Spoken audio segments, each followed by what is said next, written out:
control for workers in the Ministry of Works. These follow the directive of the Head of Civil Service of the Federation, Esther Didi Wilson-Jack, mandating all federal ministries, departments and agencies to consistently track the performance of civil servants.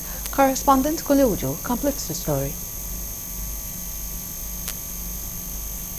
The Performance Management System, PMS, the appraiser, which is expected to be carried out every Thursday, is the second pillar of the Federal Civil Service Strategy and Implementation Plan 2021 to 2025.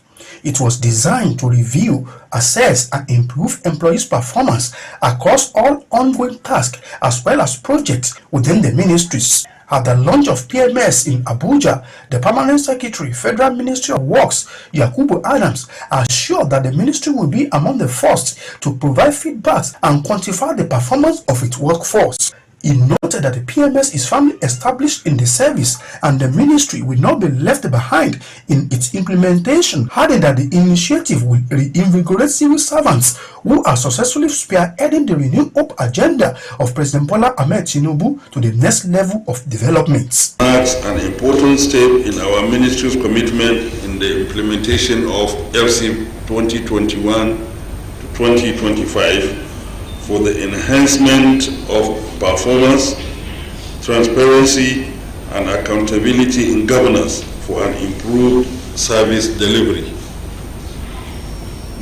As you are aware, Thursday of every week has been designated as PMS Day, service-wide, where employee performance will be reviewed, assessed, and improved upon the ministry's ongoing tasks and projects. The Permanent Secretary hinted that the ministry remains committed in implementing and institutionalizing PMS as a measure of appraisal for staff and enshrined in the revised public service rules. The Director of Human Resources Management, Aliyu Abdullahi, explained that the launch of PMS Day was intended to draw attention on the essence of performance assessment. This initiative is designed to ensure that we remain aligned with our goals, monitor our progress, and address any challenges promptly, thereby ensuring an improved performance, with the overall objective of ensuring a new and reinvigorated civil service and civil servants. Which were projecting that at the end of the day, when the students are on, we get like 2019 of So the PMS is actually intended to address some of these issues. Whatever we are going to do now is going to be performance-based. He disclosed that the performance assessment of civil servants will be done objectively as against the use of hitherto flawed and compromised annual performance evaluation report system. The event highlighted the importance of PMS towards enhancing performance in governance and improving service delivery. From Abuja, Kule Ujo, Galaxy TV. There has been allegations of misconduct towards the members of the Nigerian Correctional Service, and now we are joined by Mark Kozekome, Senior Advocate of Nigeria, to help shed light on some of these issues. Good evening, and thank you so much for joining us at this time. Yeah, good evening. Okay, a pleasure. All right. To the question, so the Nigerian Correctional Service suspended some hearing officers to allow them investigate the viral video where some officers were alleged to have collected money from one Idris Okoye, popularly known as Bobrisky, who was said to have stayed in an apartment and not a prison after paying the officers 3 million naira. How would you describe the proactive measures and bribery allegations? Yeah, I think it was quite proactive to stop a habit that we all know has been going on over the years. I cannot speak specifically on Bobrisky or Kuneye in terms of whether the information is true or not. But what we do know, for people like us who are legal practitioners, for a person like me who has worked with the prisons for many years, starting from the days when we founded the first human rights body in Nigeria, the Civil Liberties Organization, on 15th October 1987. We worked with prisons at Kirikiri, Ikoyi, and elsewhere. And we discovered that there are many a time when big guns, heavy people in the society are sentenced to prison terms, and they never serve those prison terms. Instead, a proxy, an alter ego, is posted there to serve the prison in their stead. At times within the prison, they are treated with kingly royalty, given special beds, and they themselves are even treated by other inmates as special people. So I think, to me, it's a good decision by the federal government to sound that note of warning that it should no longer be business as usual in this very case. But like I said, I do not have the facts on Bobrisky matter to know whether it was true she served there, or she served elsewhere, or she was given any special treatment. I cannot say that. But whatever reasons informed the federal government to take that drastic step of suspending 3 directors, I think it is the right step in the right direction. Okay, all right. And this is not the first time such allegations would be against a federal government agency. So do you think the federal government is now matching words with action in ensuring culprits are brought to book? I believe that. I believe so. And I believe they should even do more. They should bring the culprits to book, get them investigated, and where they are found to have committed dereliction of their duties in the sacred position they trust them to. This correctional service is one of the most critical aspects of our society, where recidivists, where people who have erred against societal ethos are brought to book and put there. We are not saying a prisoner should be punished because he's a prisoner. They should be made comfortable. Of course, they should even be made to undergo skills acquisition so that when they come out, they become better human beings and not the roguish people they were before. But to treat certain people specially based on their status in life is detestable and must be stopped. And the federal government should dig deeper and we see that this thing has been going on for years and stop it forthwith. Okay, all right. We really thank you for sharing your views with us on Galaxy TV News. Thank you so much for joining us. Yeah, thank you very much. All right, and that was Michael Zekome. Now we are joined by Chief Robertson Ariyo, who is a legal practitioner and a public affairs analyst. So he is joining us to talk about this issue of minimum wage in the country. We thank you so much for joining us at this time.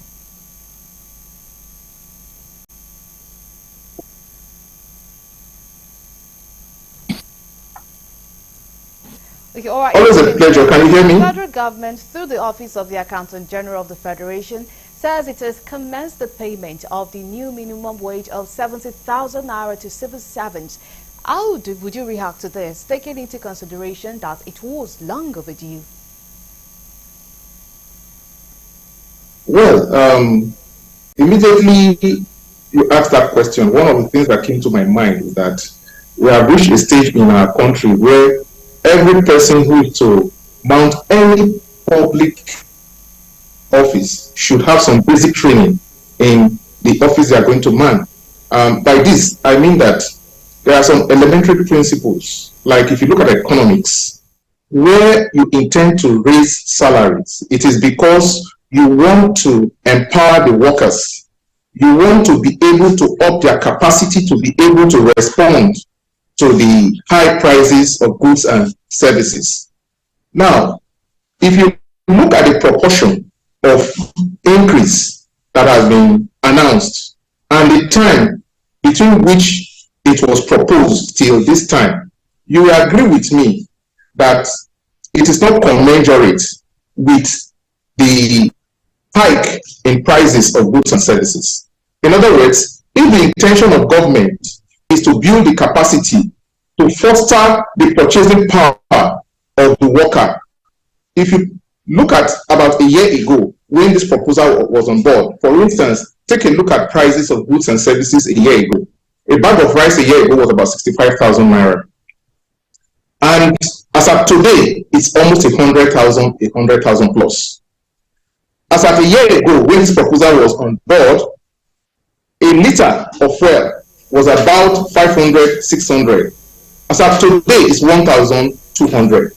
And so, simple pedestrian economics will tell you that the intention behind the increment of the wage is defeated by the fact that the speed at which prices are rising is completely not commensurate with the increase that has been proposed.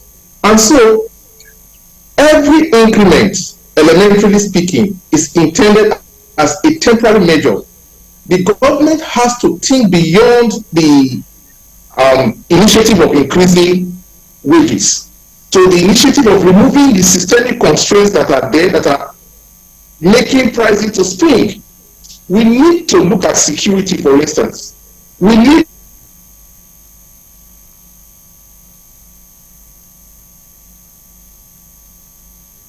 Okay, or it seems we've lost the audio and video field from Chief Robertson, but we do thank you so much for joining us on this time, at this time on the news. That's Chief Robertson Ario, a legal practitioner and a public affairs analyst. And now moving on to other stories. A Federal High Court sitting in Abuja has granted bail to Isaac Bristol, identified by the police as the whistleblower behind PIDO Nigeria Accounting Acts. Justice Emeka Nwite granted Bristol 5 million naira bail with one shot in life term. Correspondent Kunle Ojo reports that Justice Nwite gave the ruling in response to a motion and notice submitted by DG Adeyanju, who led Bristol's team of lawyers. The motion and notice is a formal request to the court to take a specific action or make a particular decision. In this case, Adeyanju's team filed a motion and Justice Nwite delivered the ruling, which is a judicial decision made by the judge after considering the judgment and evidence presented. Nwite also ruled that the defendant must deposit his passport with the court. The court ruled that the surety must be resident in Abuja and opposed to an affidavit of means. The surety must also provide evidence of 3 years tax clearance with 2 passport-size photographs.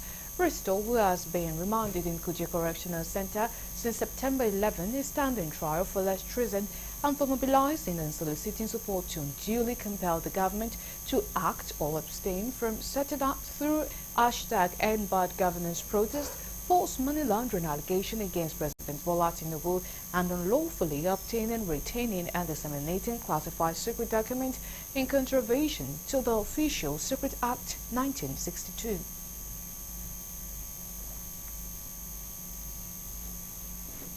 And to other stories, the Vice President of the Federal Republic of Nigeria, Kashim Shettima, has commended the graduating cadets of the 71 regular course and postgraduate students of the Nigerian Defense Academy (NDA) for the dedication and readiness to serve the nation. The Vice President, who was represented by the Permanent Secretary of the Ministry of Defense, Dr. Ibrahim Abubakar Kana, gave the commendation during the 34th convocation ceremony of the 71 regular course and postgraduate students of the Nigerian Defense Academy held at NDA Kaduna State.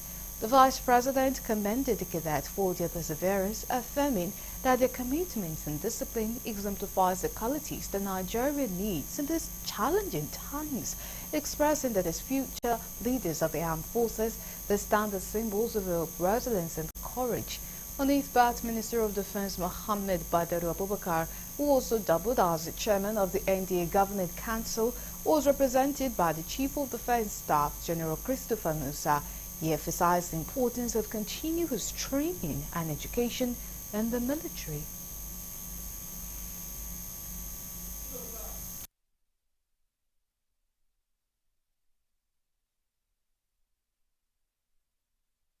I commend the cadets of the Nigerian Defense Academy for their hard work, discipline, and sacrifice in pursuing excellence in their education and training.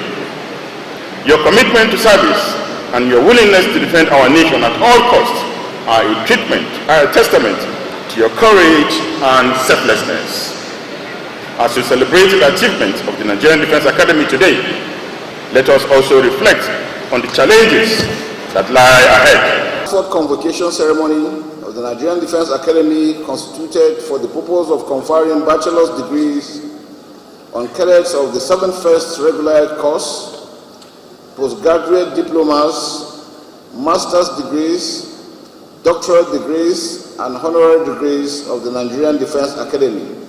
Today's convocation is not just a celebration of academic accomplishments. It is a testament to the resilience, hard work, and determination of these men and women. The journey to this point has been demanding, but each of you has risen to the challenges and emerged stronger. As we look around this hall, we see the faces of future leaders in the Nigerian Armed Forces, as well as scholars who will continue to push the frontiers of knowledge in various fields.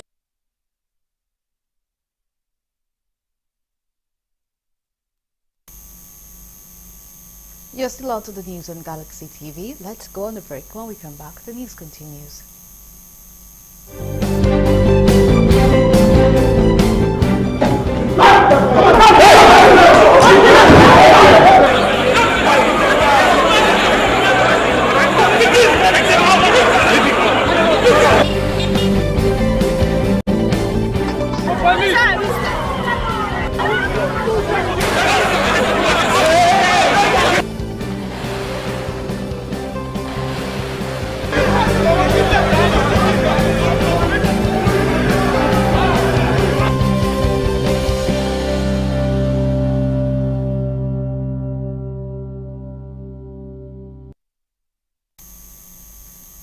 We are glad to have you back. Now for more update and latest news, please visit our website www.galaxytvonline.com.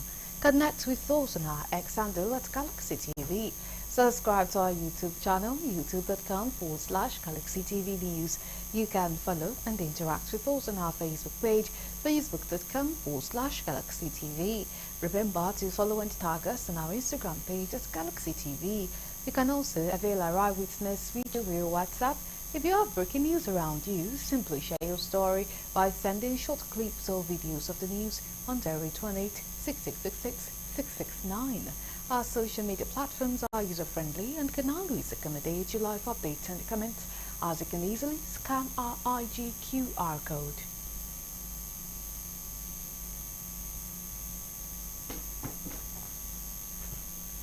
The Lagos State Commissioner of Police, Ishola Olariwaju, said those whose intention is to protest in October 1st have the right to do so, but must act strictly within the ambit of the law. The #1 police officer in Lagos State said this at a stakeholders meeting held at the Power Hall, Oduduwa, GRA, Lagos. Galaxy News correspondent Labi Joseph tells us more in this report. The stakeholders meeting was convened to seek intervention of various opinions leaders in the state to advise the youth to shun ongoing agitation on the state of things in the country and give government more time to reposition the economy. And it's necessary to build the whole Lagos community. But what we are doing, to make sure that October 1st is celebrating with fanfare and people will have access to nationhood. By and large, it's a democratic society. That same day, so people chosen it rather, protest. Stakeholders that speaking at the meeting charged government to listen to the voice of the protesters and do the needful, especially in the area of economy, which is in a crucial position. They all agreed that there is hunger in the land and the people are angry. Times are hard. Nigerians are they are very hungry, they are hungry. And life is becoming unbearable. Anytime those of us who are very close to the corridors of power, from this meeting, even let them understand and know that Nigerians are not happy. While some of us we know the fact that those who are close to the corridors of power might not be telling them what they need to know, but we rely on you to please always tell them if things are going well, please inform them. If things are not going well, please also inform them. Because to some of us, I don't really think it would be nice to have this kind of behavior almost on a monthly basis. It simply means something fundamentally not right. The State Commissioner of Police, however, said the protesters should not forget that Gani Fayemi Freedom Park at Ojota remains the only approved spot for such gathering, and the police shall be on ground to provide adequate security for them. From Lagos, this is Lebi Joseph reporting for Galaxy TV News. Now we move to the international desk for more news.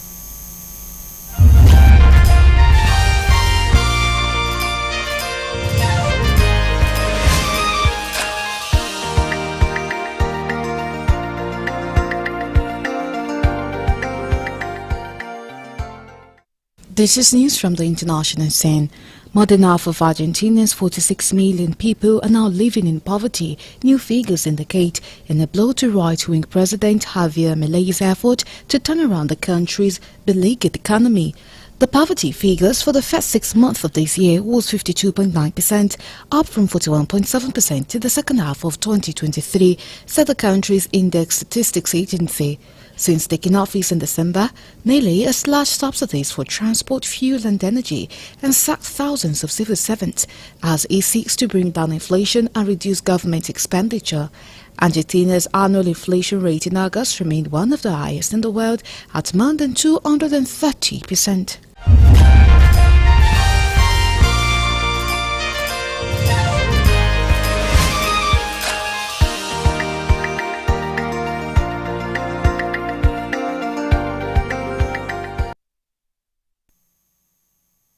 And that's it for now. Will you join us at 9 p.m. for our